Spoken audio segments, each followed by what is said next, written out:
नमस्ते दोस्तों, स्वागत है सुकून स्टोरीज में, जहां हर कहानी आपके दिल और दिमाग को सुकून देती है। आज की किताब की समरी लेकर आए हैं, चलिए शुरू करते हैं। एथेंस की गलियां हमेशा से एक अजीब सी रोशनी से भरी रहती थी। बाजारों में बेचने वाले अपना सामान चिल्ला चिल्ला कर बेचते, राजनीतिज्ञों को भाषण देते और युवा अपने फ्यूचर के सपने बुनते। इसी भीड़ में एक ऐसा आदमी चलता था जो सबसे अलग दिखता। न उसने सुंदर कपड़े पहने थे, न ही उसके चेहरे पर किसी किंग की शान थी। वो बिल्कुल आम इंसान जैसा लगता, लेकिन जैसे ही लोग उससे मिलते समझते कि ये आदमी आम नहीं है। ये ही था सोक्रेटिस, एक फिलोसोफर जो अपने सवालों और सोच से पूरे एथेंस को हिला देता था। सोक्रेटिस की आदत थी कि वो लोगों से मिलकर उनसे बस सवाल पूछता रहता। अगर तुम एक सोल्जर होते और कहते मैं बहादुर हूं, तो वो तुरंत पूछता बहादुरी होती क्या है? सिर्फ तलवार चलाना या अपने डर को समझकर सही काम करना भी बहादुरी है? अगर तुम एक बिजनेसमैन होते और कहते मेरे पास सब कुछ है, तो सोक्रेटिस तुमसे पूछता सब कुछ मतलब क्या? पैसा, घर, लेकिन क्या तुम्हें सुकून मिला? लोग हैरान रह जाते, क्योंकि उन्होंने ऐसे सवाल कभी सोचे ही नहीं होते। उसका एक फेमस वाक्य था, मैं सबसे समझदार इसलिए हूं क्योंकि मुझे पता है कि मुझे कुछ नहीं पता। यह बात सिंपल लगती है, पर सोचो कितना बड़ा ज्ञान है इसमें। हम सब समझते हैं कि हमें सब आता है, लेकिन असल विजडम तब शुरू होती है जब तुम अपने आप से मान लो कि तुम अभी कुछ नहीं जानते और सीखने के लिए ओपन हो जाओ। एक दिन एक लड़का सोक्रेटिस के पास आया और बोला, मुझे विजडम चाहिए, मुझे सिखाओ। सोक्रेटिस ने उससे समुंदर के किनारे ले गया। धीरे धीरे वो पानी में गए और एकदम से सोक्रेटिस ने उसका सिर पानी के अंदर दबा दिया। लड़का जूझने लगा, हाथ पैर मारने लगा। जब उसका सांस रुका जाने वाला था, सोक्रेटिस ने उसका सिर बाहर निकाला। लड़का जोर जोर से सांस लेने लगा। सोक्रेटिस ने शांति से कहा, जब तुम्हें सच की चाहत वैसे होगी जैसे अभी सांस लेने की थी, तभी तुम्हें विजडम मिलेगा। यह कहानी सुनने में थोड़ी अजीब लगती है, पर इसके अंदर एक गहरा सच है। हमारी लाइफ में भी अक्सर हम चीजें चाहते हैं, पर आधे अधूरे दिल से। अगर तुम्हें असली ज्ञान चाहिए, असली बदलाव चाहिए, तो उसकी चाहत तुम्हें सांस लेने से भी ज्यादा होनी चाहिए। सोक्रेटिस अपने शिष्यों को सिर्फ सोचना नहीं सिखाता था, उन्हें जीना सिखाता था।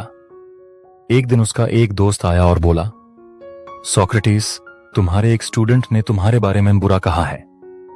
सोक्रेटिस ने मुस्कान के साथ कहा, थोड़ा रुक और मुझे 3 चीजें बताओ। पहली, क्या तुम्हें सूर्य है कि यह बात सच है? दोस्त बोला, नहीं, मैंने किसी और से सुना। सोक्रेटिस बोला, दूसरी, क्या यह बात अच्छी है? दोस्त बोला, नहीं, यह तो बुरी बात है। सोक्रेटिस बोला, तीसरी, क्या यह बात मेरे किसी काम की है? दोस्त ने कहा, नहीं। तब सोक्रेटिस बोला, तो फिर मुझे क्यों सुनाओ? अगर बात ना सच है, ना अच्छी है, ना जरूरी है, तो उसका कोई मतलब नहीं। सोचो, अगर हम अपनी जिंदगी में ये 3 फिल्टर टेस्ट लगा दें कि बात सच है या नहीं, अच्छी है या नहीं, जरूरी है या नहीं, तो कितना सुकून मिलेगा। न गॉसिप होगी, ना अननेसेसरी टेंशन। सोक्रेटिस की फिलॉसफी सिंपल थी, अपने अंदर झांकना और अपनी रूह को समझना। वो कहता था, अपने आप को पहचानो। उसके लिए असली जीत पावर या पैसा नहीं थी, बल्कि अपने अंदर के इंसान पर कंट्रोल पाना था। वो कहता, दूसरों पर राज करने से पहले अपने ऊपर राज करना सीखो। एक और कहानी है। एक बार एक आदमी ने सोक्रेटिस से पूछा, तुम्हें क्या लगता है अमीर कौन होता है? सोक्रेटिस ने जवाब दिया, अमीर वो नहीं जिसके पास ज्यादा है, अमीर वो है जिसे कम चाहिए। ये लाइन सुनकर सोचो, कितना बड़ा ट्विस्ट है। हम सब ज्यादा चाहते हैं, ज्यादा पैसा, ज्यादा सक्सेस, ज्यादा रिस्पेक्ट। लेकिन सोक्रेटिस कहता था, असली अमीरी है कम चाहने में, अपनी जरूरतों को समझने में। लेकिन एथेंस के रूलर्स और राजनेता सोक्रेटिस से खुश नहीं थे, क्योंकि उसके सवाल उनके झूठ को एक्सपोज कर देते थे। उन्हें लगता था कि सोक्रेटिस उनके बच्चों को बिगाड़ रहा है, उनके बिलीफ्स को तोड़ रहा है। धीरे धीरे उन्होंने सोक्रेटिस पर कास कर दिया। वो यूथ को करप्ट करता है और नए गॉड्स इंट्रोड्यूस करता है।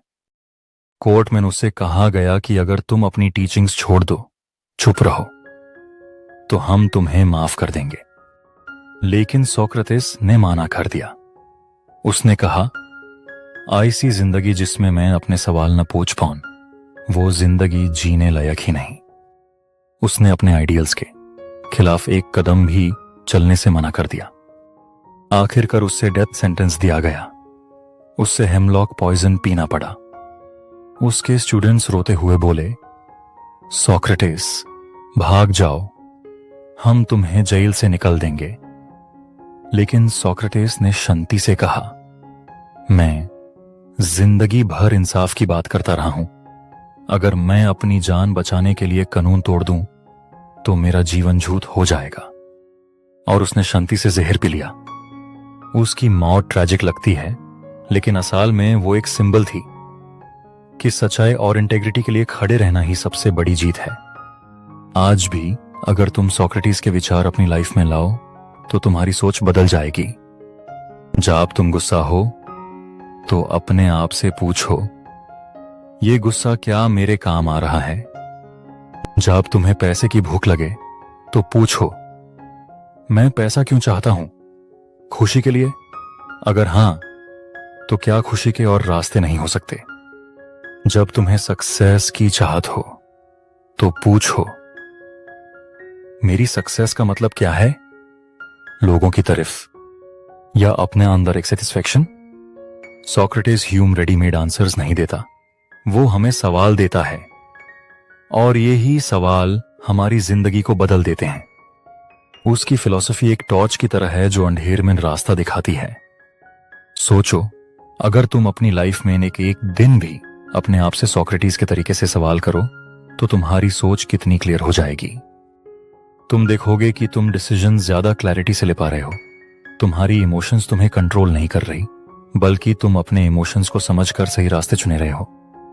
यही है सोक्रेटिस का असली मैजिक। एक इंसान जो 200 से 400 साल पहले एथेंस की गलियों में चल रहा था, आज भी हमें यह सिखा रहा है कि जिंदगी के असली जवाब हमारे अंदर ही हैं, बस हमें इन्हें ढूंढना है। अगर आपको यह समरी पसंद आई तो लाइक और सब्सक्राइब जरूर करें। नीचे कमेंट में बताइए अगली किताब कौन सी होनी चाहिए।